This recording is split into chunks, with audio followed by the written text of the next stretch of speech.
안녕하세요. Maranatha Canadian Reformed Church의 Jerome입니다. 사람이 인생의 근본적인 한계를 자꾸만 부정하고 나는 괜찮다, 나는 강하다, 나는 주체적이다. 이렇게 헛된 용기를 심어주려는 것은 부질없는 노력입니다. 왜냐하면 걸음마를 배우는 아이들이 다 넘어지면서 배우듯이 아무리 강한 자아를 가진 사람도 무너지지 않을 수 없기 때문입니다. 아무리 세상 만사 초월해서 무념무상, 무소유의 삶을 사는 것 같아도 인간의 마음속에 끊임없이 샘솟는 온갖 종류의 욕망을 완전히 차단하는 것은 그야말로 계란으로 바위를 치는 일이기 때문입니다. 따라서 사람은 그 안에 본성적으로 갖고 태어나는 한계, 곧 죄의 존재를 인식해야 합니다. 인생의 진리를 아는 데는 바로 그것이 첫 번째 관문입니다. 그렇다면 성경은 인간이 죄 가운데 태어나는 존재임을 어떻게 알려주고 있을까요? 하나님은 세상을 아무렇게나 마구잡이로 만들지 않으셨습니다. 하나님께서 지으신 모든 것 위에는 하나님의 법이 작용하고 있습니다.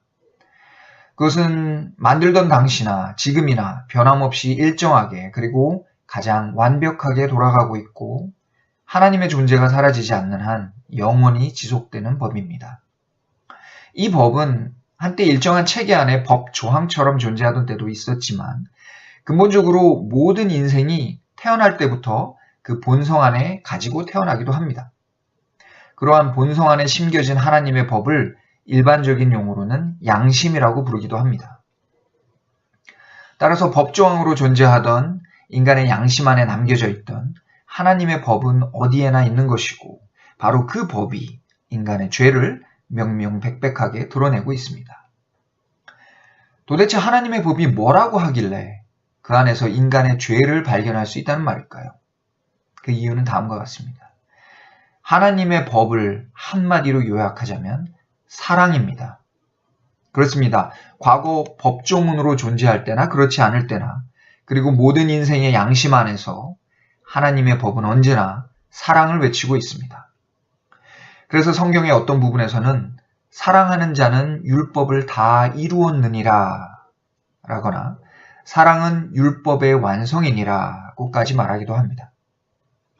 하지만 사실 우리가 익숙한 개념의 사랑은 그 자체로도 이미 다분히 자기중심적이고 왜곡된 모습이기 때문에 하나님의 법이 사랑을 말하고 있다라고 할 때 그것이 별로 특별해 보이지 않을 수도 있습니다.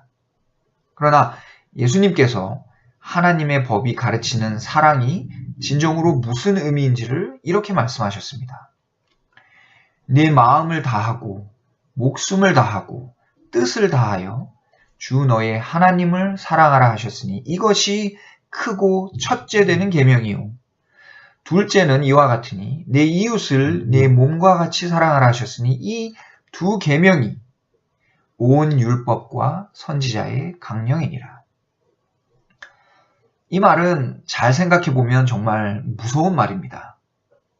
하나님의 법이 정의하고 있는 사랑은 나의 마음도, 나의 목숨도, 그리고 내 모든 의지와 계획과 욕심도 하나님을 사랑하기 위해 다 버릴 수 있어야 한다고 가르치고 있습니다. 이것은 새로운 형태의 사랑이 아니라 사랑의 본래 의미, 곧 진정하고 가장 온전한 참 사랑의 모습입니다. 그런데 여기서 끝이 아닙니다. 이 사랑은 하나님께로 먼저 향해야 하되 거기서 멈춰서는 안 되고 다시 나의 이웃, 곧 내 주변의 모든 사람들에게도 똑같이 나가야 되는데 어느 정도까지 하느냐? 곧 내 이웃을 내 몸과 같이, 다시 말해서 내가 날 사랑하는 딱 그만큼 나의 이웃도 사랑해야 그것이 참 사랑이라는 말입니다. 여러분, 이렇게 하실 수 있겠습니까? 이런 사랑을 할 수 있는 사람이 있을까요? 고민할 필요 없습니다. 그런 사람은 이 세상에는 없습니다. 그래서 인류의 모든 사람은 참된 사랑에 이르지 못하는 것이고 그것은 곧 하나님의 법을 어기는 것이며 하나님은 바로 그것을 죄라고 정의하시는 것입니다. 우리 교리문답체 2주일 내용에서 가르치는 세 가지 문답은 바로 이 내용을 정리한 것입니다.